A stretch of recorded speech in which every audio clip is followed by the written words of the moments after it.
Hey, hi, hello, divas. Happy Pride Month. Oh my God.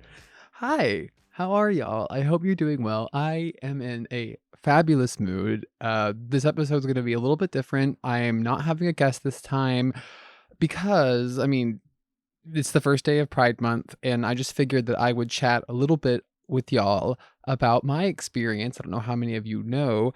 I used to be a professional drag queen, and I thought, what better time to kind of dedicate an episode to talking about that than on the first day of Pride Month? How about that?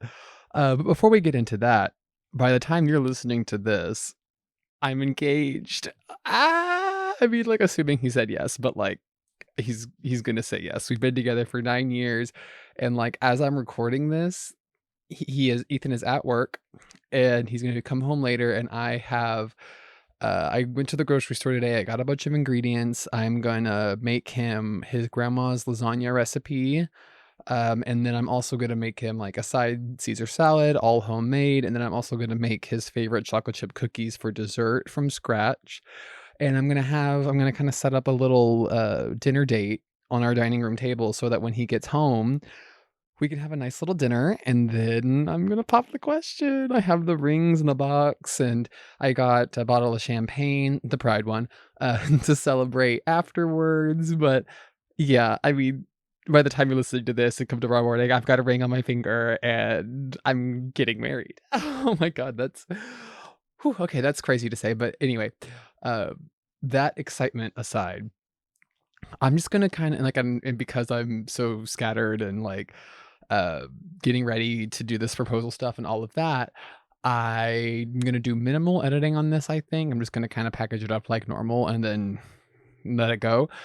So I'm just and I don't have any notes prepared this time, but I think I'm just gonna kinda give you the rundown because I have told this story a bunch of times. I'm just gonna give the rundown of my experience with my drag career and kinda how like beginning to end and then like why I don't do it now, all that. But anyway, let's just jump right into it, Diva?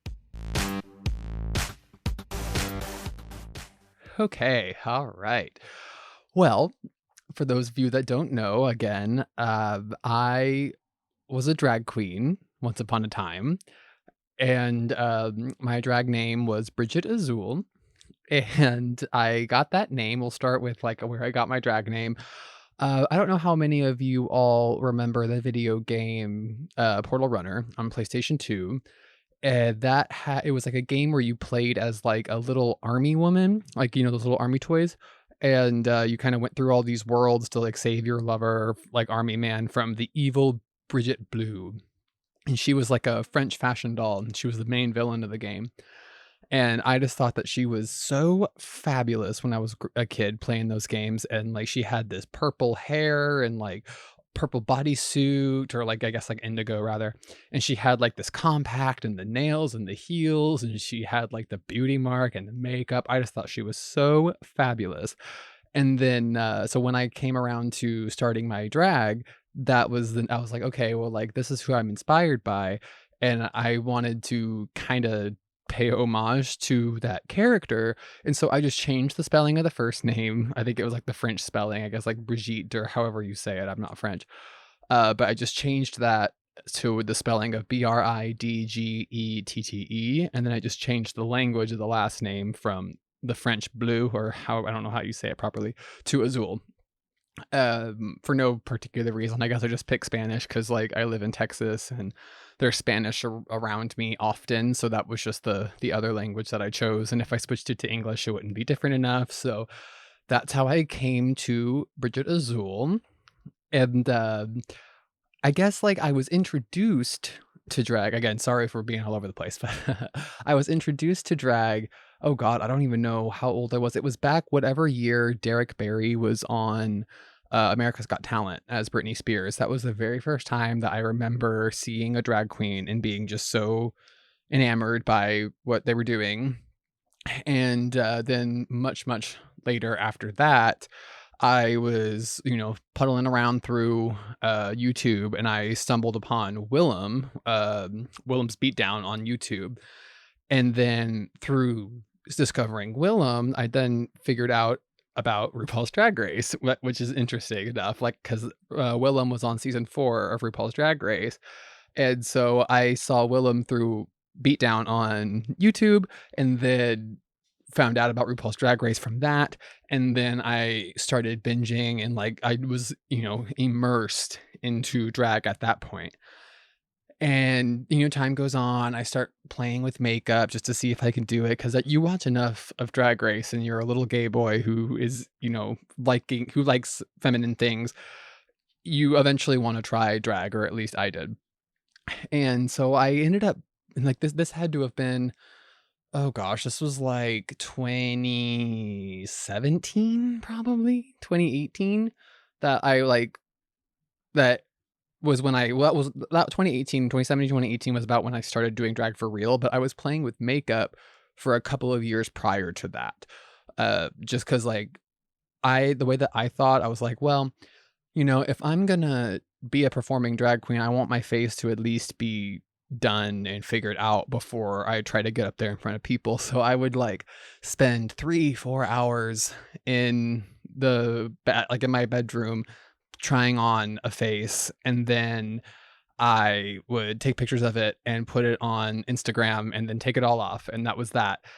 And the Instagram that I was using, funny enough, was for a college course. Because all of this was kind of around the same time, so it had to have been starting in, like, late 2016, early 2017, because that was when, like, I graduated college in 2017, and it was my senior year of college. One of my classes was a social media class, and I had to make like, the whole semester long project was to see, like, how we could manage a social media account, how we could grow it, like, learning how to use social media better and efficiently. And we had to pick a niche, and I picked drag, and then I just figured, like, okay, well, let me just make Bridgette Azul, like, give her an online presence. Well, like, and that's my project.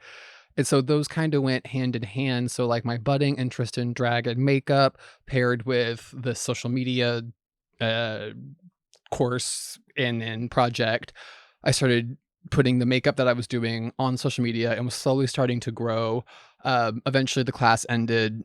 I got a great grade in that class. I mean, I remember my presentation was fabulous, but once all of that's over, I'm working, I graduate college, I'm working at the Apple Store, I'm still just playing with makeup, but at this point, like, I'm kinda starting to tell people about that, that I'm doing it, and I'm showing them pictures, they're following me on Instagram. And so at that point in time, I'm just, I'm not even doing body looks yet. Like, it's literally like I bought a couple wigs and like, baby, like, crappy wigs, and would put them on after doing my, like, practicing my makeup, and then just take those pictures and put them online and take it all off and then go to bed. But so my friends and all were seeing stuff like that.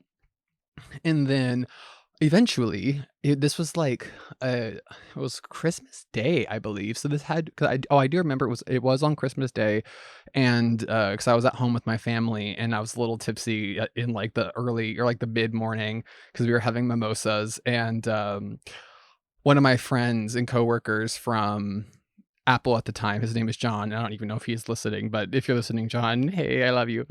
But he texted me on that Christmas, and so this had to have been, yeah, like, probably the Christmas of 2018, maybe, so Christmas 2017, timing. Anyhow, it was a Christmas Day, and then he sent me a casting call for a local bar's competition, and it was a 12-week long competition, drag race style, and it was all live in the local gay bar.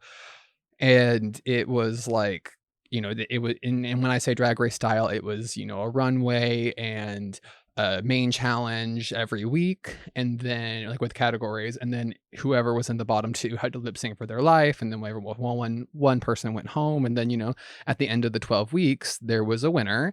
And then, the prize was $1,000 cash plus, like, a spot on their cast at that bar, and then also, like, a photo shoot with one of the professional photographers that would, contributed to the prize package, or prize package there.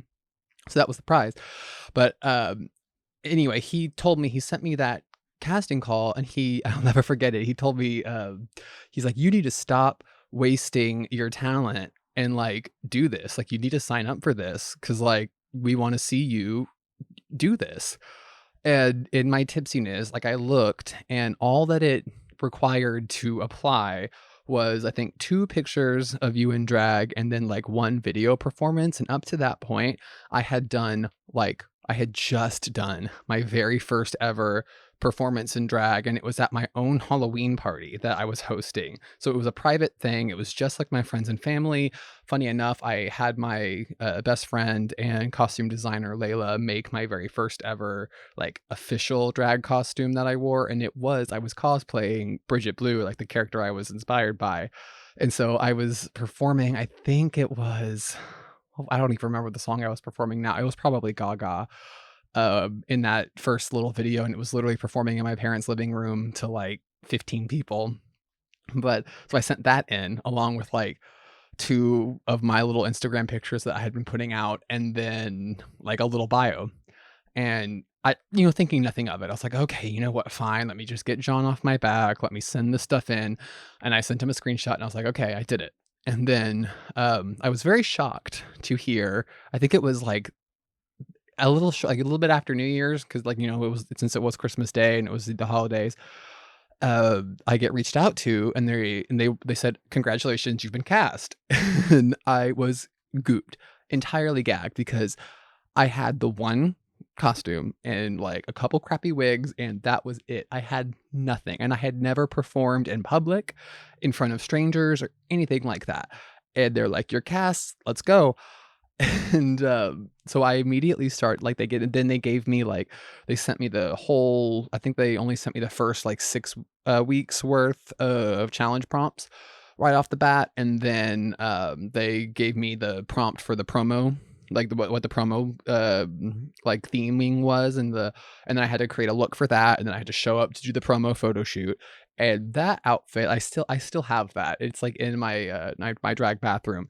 I have my promo image from that first competition, and the outfit I was wearing, I made myself. It was, like, a black and white spotted, like, two-piece, like, a little crop top and, pencil skirt with a ruffled number and, like, a bow on it.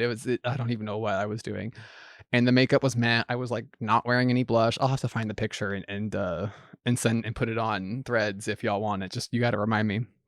But, so I did that, and I met the girl. I remember walking into the bar in full drag for the first time, feeling so, like, nervous, but also empowered because people were, like, interacting with me and, like, being nice to me, and then I met some of the other drag queens and that I was gonna be competing against, and they were all so lovely. They were immediately like, "Come here, sis, like, let me get to know you, let's take pictures," and all that, and I was intimidated once I learned that, everyone there pretty much that was on the cast pretty much already knew each other, and a lot of them were established entertainers, a lot of them had won pageants, a lot of them had, at least had been, booked for a while, and so they were known at least a little bit, and so I was the only unknown, and everyone was like, I guess maybe they were wary of me, thinking back, I don't know. I was scared shitless, but I was the only unknown, and, so we get through that, and I get through the photo shoot, easy enough, and then, it was probably, like, I don't know, like, 2 or 3 weeks after the photo shoot was the premiere, and I was scared, scared, scared, and the premiere, show's prompts, the runway was camp, I mean, it's very vague, but it was camp. And then, like, but specifically, like, it was a double meaning. It was like, camp as in campy, but then also, like, camp, like a summer camp or a band camp, or what have you. And then the accompanying performance was just kind of like a talent show number, just kind of like a generic talent show. And so what I did was I made my very first runway as well. It was like I was a summer camp counselor, so I had, like, a little clipboard that was rhinestoned with my initials on it. I made a pair of denim high-waisted shorts and a little swimsuit thing underneath. It was very crude, but I made it myself. And, like, I had, like, a little straw hat and everything, and, a whistle, and I did my little strut, and then, I remember panicking because I get back to the dressing room after the runway and everyone's changing. Everyone's changing clothes to for their performance outfit, and I was just like I didn't have anything else. I was like, "Oh, I only brought the runway outfit." Like, I thought that that was all that I needed and that I would just perform in this and that would be that. And, so I remember, like, my good friend at the time, former friend, she and I switched clothes. Like, she was like, "Oh god," like, "Okay, well, let's just trade outfits real quick." And so I mean, I was in a pedestrian outfit, but, we traded outfits so I could wear something a little bit different, to perform in, and once I and my performance was I sang live, the one and only time I ever have ever sang live, and I played my guitar, and, I sang a mashup of the Campfire song from SpongeBob and Wonderwall. And, they loved it, and I can't remember exactly what I placed. I was definitely just safe, like, I wasn't in the bottom or anything, but I do remember that I had the worst runway look score-wise, but I had the best performance. Like, I remember I was scored perfect on performance and then, like, almost nothing on runway. So I made it past that first week, but I also saw at that point that, like, they were changing, like, the bottom 2 then had another outfit for the lip sync for your life. And so I at least I was paying attention and I learned from that first show and I was like, "Okay, so now I have to not only do I have to have an outfit for the runway, but I also have to have a separate outfit for the challenge, and then I have to have a 3rd outfit in case like, on deck in case I have to lip sync for my life." And and mind you, I didn't have a closet at all. Like, I had nothing. And so I was literally building my closet week to week for the challenges, which I mean, I think probably benefited me because I was catering my closet to the challenges and, like, to the competition I was doing instead of just trying to pick things out of my closet that I already had and make it apply to, the challenge. I was, like, I was building my closet specifically for that competition. And, so I remember the first night very vividly, and I remember some of the, the big moments throughout, but I was only in the bottom one time, and it was because it was, like, a burlesque week, and it was supposed to be a duet with like, I had a friend that was the same one that we changed clothes with, that was supposed to do it with me, and something came up, and she couldn't do it last minute, and, so I had to do it solo, very frazzled, and there's a whole separate story with that, but I'm no longer friends with that person, so I don't feel I'm not gonna talk about any of that that involves this person because 'cause we're not friends anymore, and it's neither here nor there at this point in time, it's so far removed. But anyway, unforeseen circumstances prevented her from joining me, and I was frazzled about it, and I did not have a good showing, and so I was in the bottom, and I think I probably would have lost that lip sync, but the only reason why I didn't is because another one of the contestants was sick that week and had to drop out, and so it was a double save. And so I even think that I thanked that queen, like, very many times afterwards. I was like, "Oh my god, like, girl, like, if you didn't get sick, I would have been eliminated, and that would have been that." But I was able to stay, and then, I mean, long story short, all of that I end up winning this whole thing.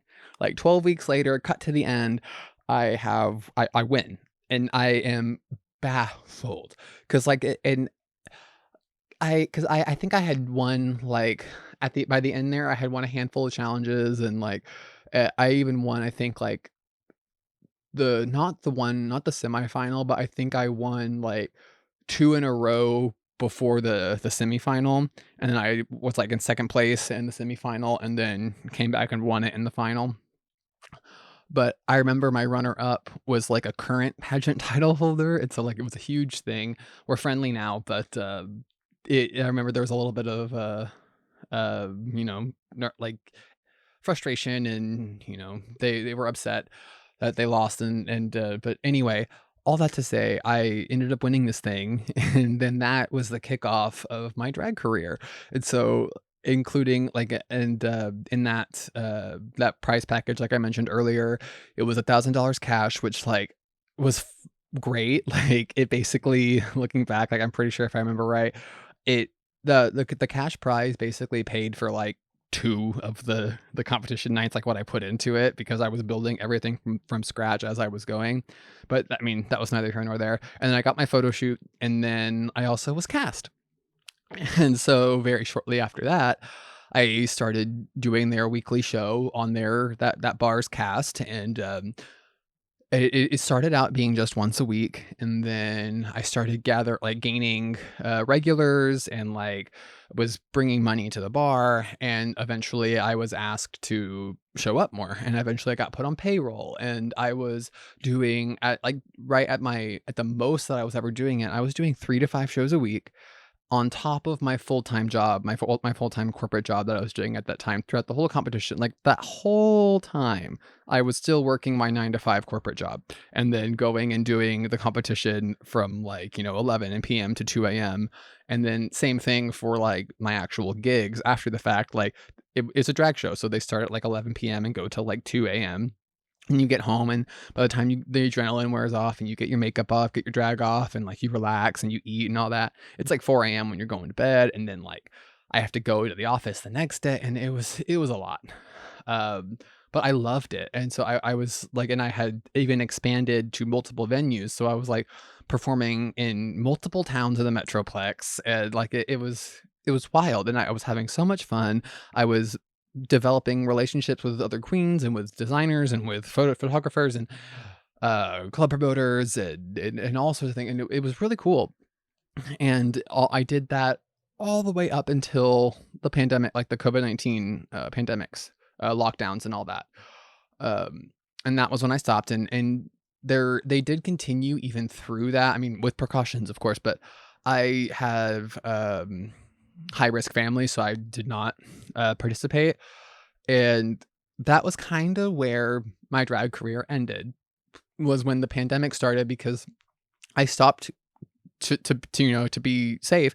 I stopped going, and then time went on, and we all know how long the pandemic lasted. And eventually I, like, everyone was growing and changing as we do. I was growing and changing and watching the world around me, and then, like, seeing how they were like my former uh like, how the drag scene was, like, operating and stuff. And then, like, I remember there was that 2-week period, like, it was right before Omicron, happened, and, like, I remember, like, there was that little window where the CDC was like, "Oh, I think we're okay. Like, we like, it's good now."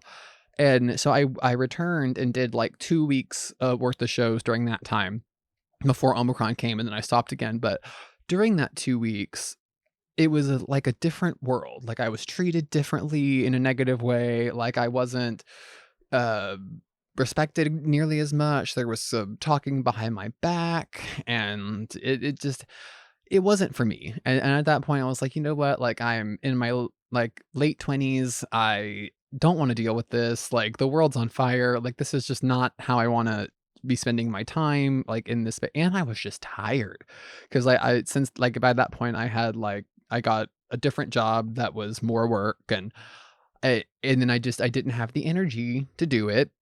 So it was a lot of work, and I needed to support myself, and I needed to take care of me, and I needed to take care of Ethan, and I needed to take care of our dog Luna. Like, during those times, I needed to make sure that we were taken care of, and I was fortunate enough to have my steady corporate job all throughout the pandemic to keep us afloat. But I did kind of give up drag to do that. And then by the time everything kinda, we're still not through it, obviously. Like, let me be clear about that. I know that COVID is still a very real thing, and it's like the pandemic's not over, but, like, we're very close to through to the other side. And it's just I've moved on. Like, I still love drag, and obviously y'all see I still play in it a lot. And like, I'll post, like, my fishnet Friday pictures, and, like, sometimes you'll see me pull out little pieces of it, because I still have all of it. Like, I still have all my wigs, all my shoes, my clothes. Like, I still have it all. And so sometimes I'll play in it and stuff, but, like, it's just it I don't think, as of right now, of course, like, never say never, but especially now that I have this creative outlet with this podcast, and, like, all of y'all on Threads, and, like, I have, like, other outlets now, but I don't see myself going back to performing live, like, that often anymore, or like really ever again. Like it just doesn't appeal to me, and really even the or like digitally, because that was I know I kind of skipped over that, but during the lockdowns we tried to do digital drag, and that just didn't really like it didn't really take off. And we started trying to do our show like with live stream, and that didn't really work. And then we tried to start doing it where like everyone recorded their own music video type deals and then sent those in, and then those all just played as the show. And I did a couple of those, and it just that was a lot of it was a lot of work for a little payoff, and I wasn't having as much fun, and I was stressed, and I all that to say, I like, I guess to make it short, like, I moved on from that part of my life, and that's okay. And, I'm still happy, and I'm glad to have another outlet in that, but that part of my life, I think, is pretty solidly over, like, it's a chapter closed. I do not regret it at all. I love that I got to do that, and I had the privilege to perform in drag like that for so long and touch so many people. And like I've kind of skipped through this, but like there were plenty of people that would pull me aside and tell me that like what I was doing was important and meaningful to them, and it was so humbling.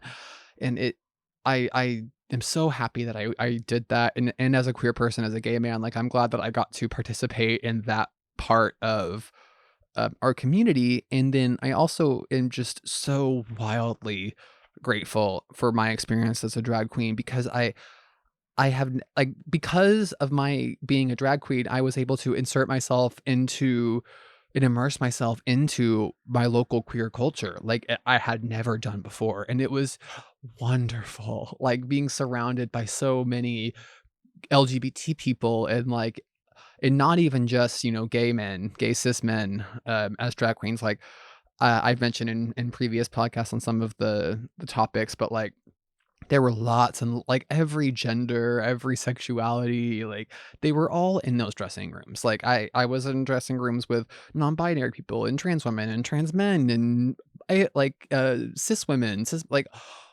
all drag queens, drag kings, like just drag performers who did like, non-binary drag performers who didn't want to be king or queen. They just like did gender fuck, like all of that. And it was all so wonderful. And I I would never trade that experience for the world. And so it's like bittersweet to like look back on it and like just like I do love going down memory lane.